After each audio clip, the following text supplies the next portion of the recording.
Hello, সকালটা শুরু করলাম এক কাপ চা দিয়ে। বাইরে হচ্ছে টিপটিপিয়ে বৃষ্টি। এরপর আমি উঠে বিছানাটা চেঞ্জ করে নিলাম, যেহেতু আমি একটু দেরি করে উঠে সবার আগে বিছানা ক্লিন করে আমি গাছে জল দিয়ে নিই। বাইরে বৃষ্টি হচ্ছে কিন্তু এই গাছগুলো আমার জানলার মধ্যে আছে, তাই অতটা জল পায় না, তাই অল্প অল্প জল দিয়ে নিই। এরপর কিছু ইনডোর প্ল্যান্টসও আছে, সেগুলোতেও জল দিয়ে নিই। তারপর ব্রেকফাস্টে করলাম হচ্ছে গরম গরম ভাত ঘি দিয়ে আর সাথে ডিমের অমলেট।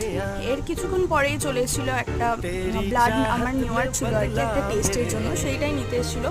ব্লাডটা দিয়ে একটু রেস্ট করে তারপরে ঘরের সমস্ত যা যা কাজ ছিল সেগুলো করে স্নানটাও সেরে নিলাম।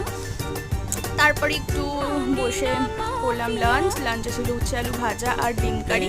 এরপর সন্ধ্যেবেলাতে আমার ভীষণ মিষ্টি সুজি খাওয়ার ক্রেভিংস হচ্ছিলো, তাই ডিনারে মা বানিয়েছিল পরোটা আলু তরকারি আর মিষ্টি সুজি। এরপর রাত্রে ক্যালসিয়ামের ট্যাবলেট, আর যেহেতু এখন বর্ষাকালে সব ভেজা জামা কাপড়গুলো ঘরে মেলা, তাই একটু রুম ফ্রেশনার স্প্রে করে